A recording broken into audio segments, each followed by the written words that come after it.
Hello. I think, Leah, we are live. Let's just hope we are. Welcome, everybody. If you are watching this on replay or if you're watching this live, welcome. It's lovely to have you here. This is the second of what I hope will be a long collection of conversations with really interesting people who are trying to make the world a better place. And each of our conversations will follow on from a longer recorded episode of my podcast, Do Good and Do Well. And if you don't know me, I should say that my name is Sarah Fox, and I'm the host of that podcast. And I am here to really kind of explore and get curious about how we can do good in the world without breaking, how we can increase social impact and also improve personal and collective well-being. And I am thrilled that this morning, Monday the 13th of January, I have the lovely Leah Brown with me.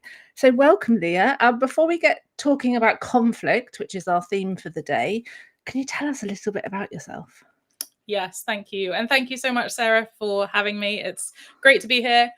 I am a lawyer, mediator, podcast host, transformational speaker, and entrepreneur. And I work predominantly in conflict resolution and board governance. And I run the WayFinders Group.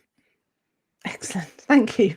And the reason why you well, there's a couple of reasons. We met at a networking event at the Marlow Theatre in Canterbury, and just kind of got on very quickly, I would say, and had that train journey home. Do you remember it? And we went very deep, very quickly for a train journey. And then, as I was talking, as we were talking, I thought, oh yes, Leah's definitely someone that I need to have on the podcast. And we obviously recorded that episode. We recorded it back in early December 2024, which feels like many years ago now. And we covered a lot. We covered mediation, we covered well-being for everybody, but also for you as a leader and a founder of an organization.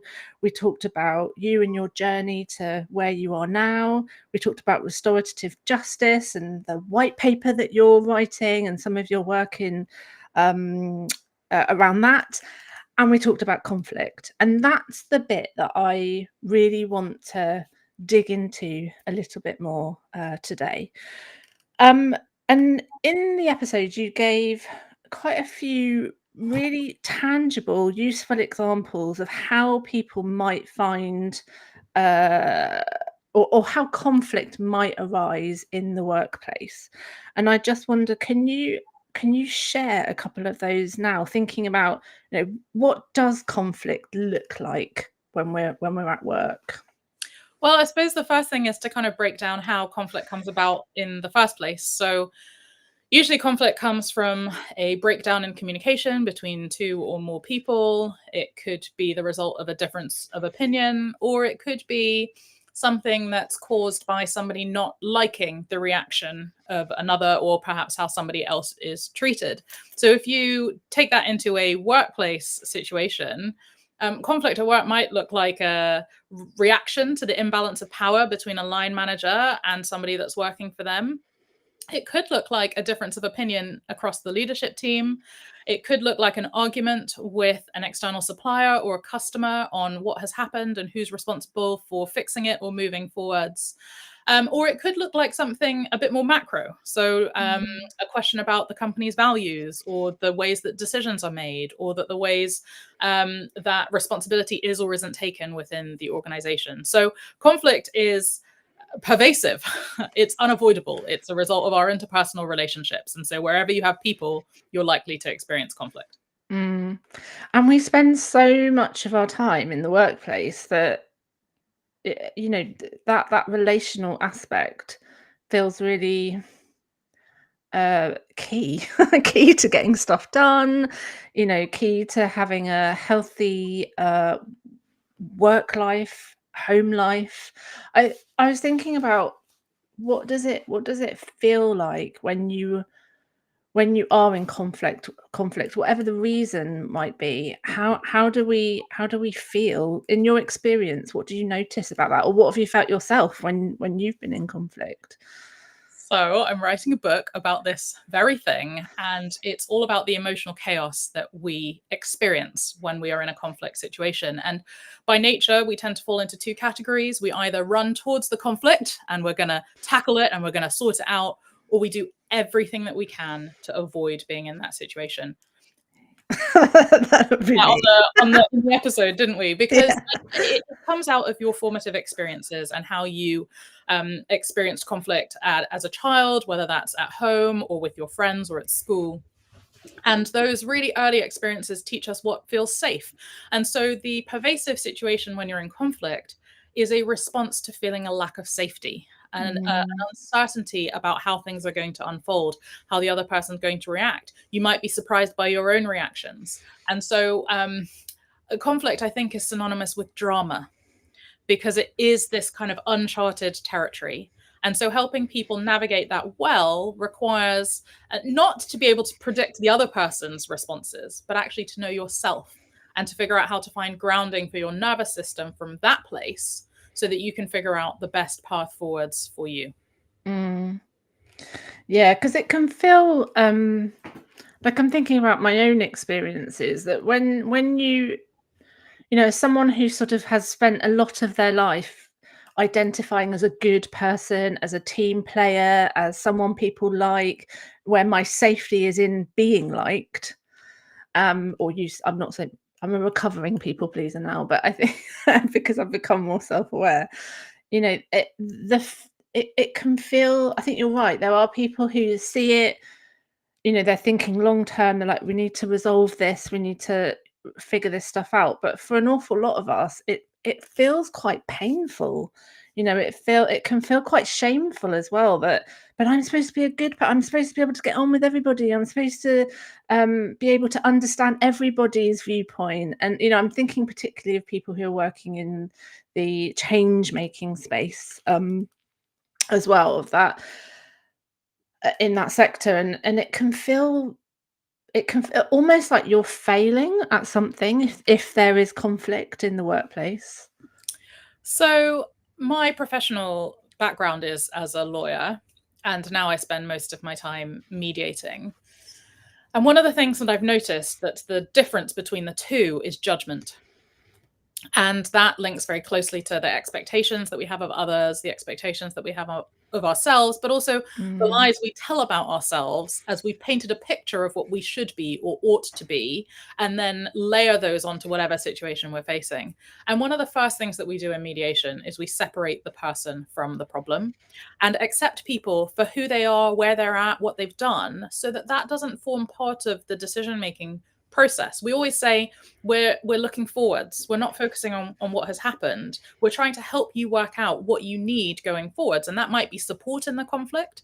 That might be getting to the root of the conflict. That might be getting beyond the conflict and envisaging a world where this is no longer something that you have to deal with. It's one of the reasons mediation is so helpful to be able to do in a day, because we can ask participants, what would it feel like for you to not have to think about this again after today if you were able to settle this or resolve this situation, and using that as a forcing technique to kind of get to the root of the problem and figure out what is needed and help both participants navigate a way forwards. But I think conflict does feel shameful. I mean, as I've been writing this book, I've been thinking a lot about my own interpersonal relationships. I'm always keen to not be a hypocrite, but I also don't want to be an oversharer. And I think one of the things that I have identified is, as I've progressed conflicts with my friends, we deal with them differently now than we did 10 years ago. And the ability to repair. Esther Perel talks about this a lot on her podcast. The ability to repair is what defines long-term relationships. Yeah. And by not rushing in to resolve the conflict simply so that you can feel better about the fact that it's resolved, means that you will actually have a greater chance of addressing the conflict fully, so that it doesn't come back as a kind of weed that is uncontrollable and even more dramatic than it appeared in the first place. Yeah, and you just as you've been talking then, it reminded me of I think one of the big takeaways for me from the episode that we recorded was my sense that there's that difference between the short term, okay, there's a conflict here, we need to just get it figured out, like let's solve it, move on to the next thing. And then thinking about the longer term, actually we want a sustainable relationship here where, you know, even if things do bubble up, we've now got the skills to notice them more quickly and to be able to resolve it more quickly. And you talk about I made a couple of notes about, you know, a lot of this work is about not just solving that particular problem, but it's about making relationships better because you've been through that process. And in the white paper that you talk about on the episode that you're working on, which I think was called From Harm to Healing, you know, that real sense that this isn't just a short-term fix. This is about how we really make sustainable change so that everyone feels happier and healthier and more equipped to deal with the conflict, which, as you say, we're human beings. It's not gonna, you know, just because you've resolved one piece of conflict doesn't mean that nothing else is ever gonna come up. I agree with all of that. I think when I first started writing Reframe, I was thinking a lot about the emotional chaos that line managers create. I was thinking particularly eccentric founders, very old school hierarchical leaders who are somewhat disconnected from the experience of the people that work for them.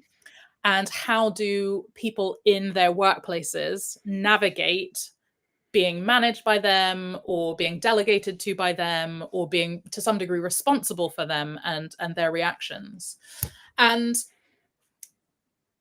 I think it is great to have the skills to be able to address conflicts head on, but it is also really important to know when you need to remove yourself from a situation, when things are outside of your control, and when letting go is not a sign of failure and is not something that you subsequently go on to beat yourself up about because you weren't able to rescue that person or you weren't able to transform that situation.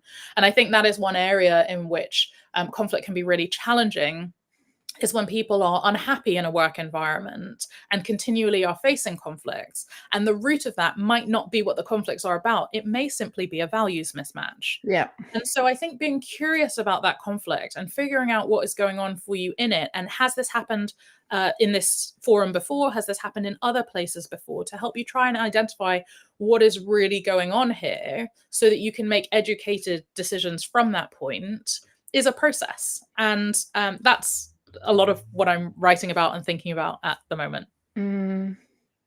Yeah. Well, for someone who might be listening to this and maybe recognizing some of what we're talking about and wondering, okay, what I feel like I'm in this difficult place of conflict, or it feels difficult for them, what would you say is the first step?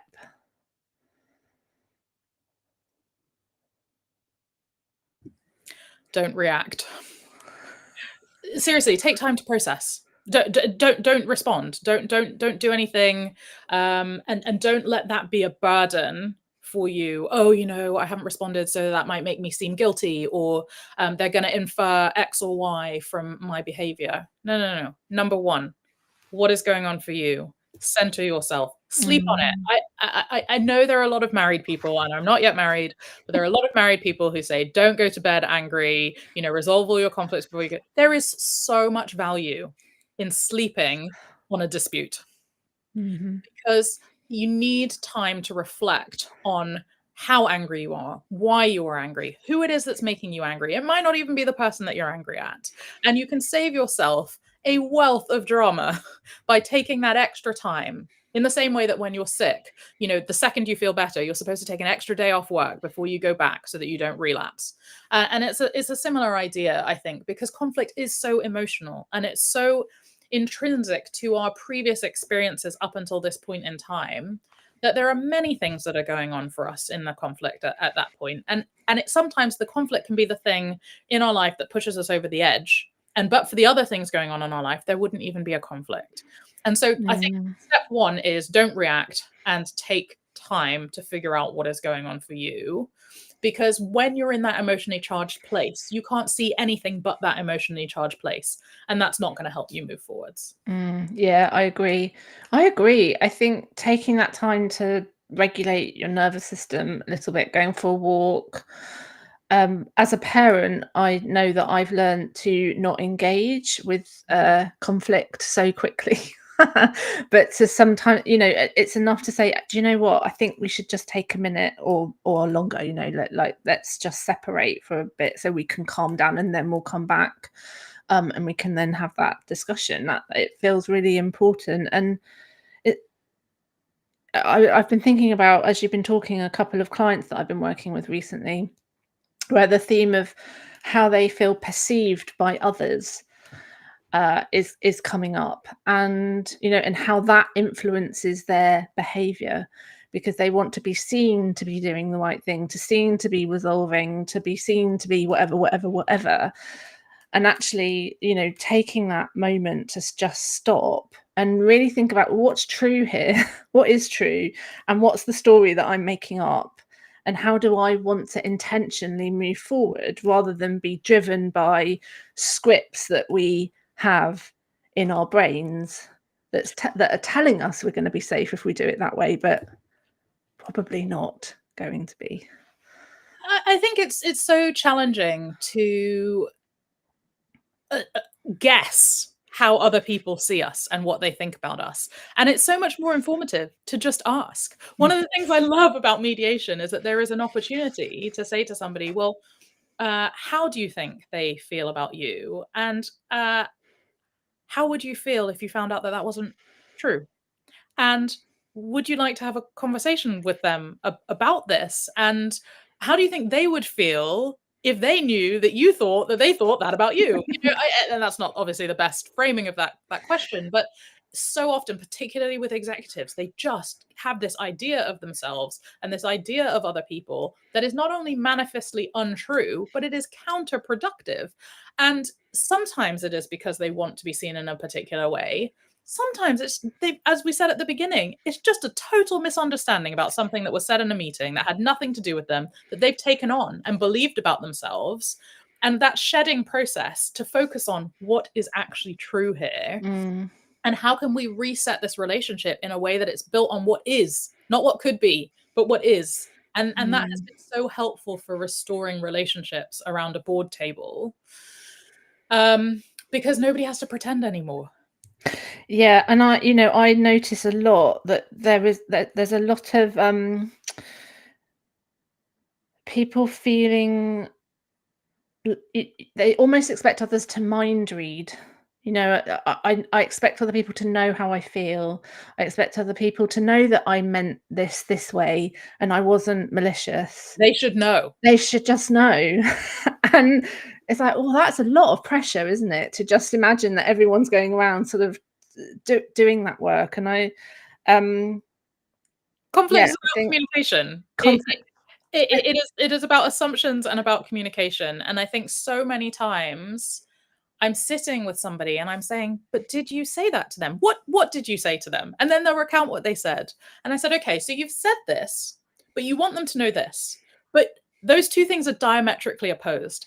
How do you think they would feel about what it is that you actually wanted to communicate? And slowly both sides working that through until they get closer together, and then they have a face-to-face conversation, and sometimes they apologize, sometimes they accept that it was a misunderstanding, sometimes they agree to disagree, but even just getting them around the same table and then getting them closer together, I think that does create a sense of self-awareness, because sometimes we need a mirror to be able to move closer to our true self. We can't necessarily do that ourselves. Yeah, You see this absolutely. in your practice all the time.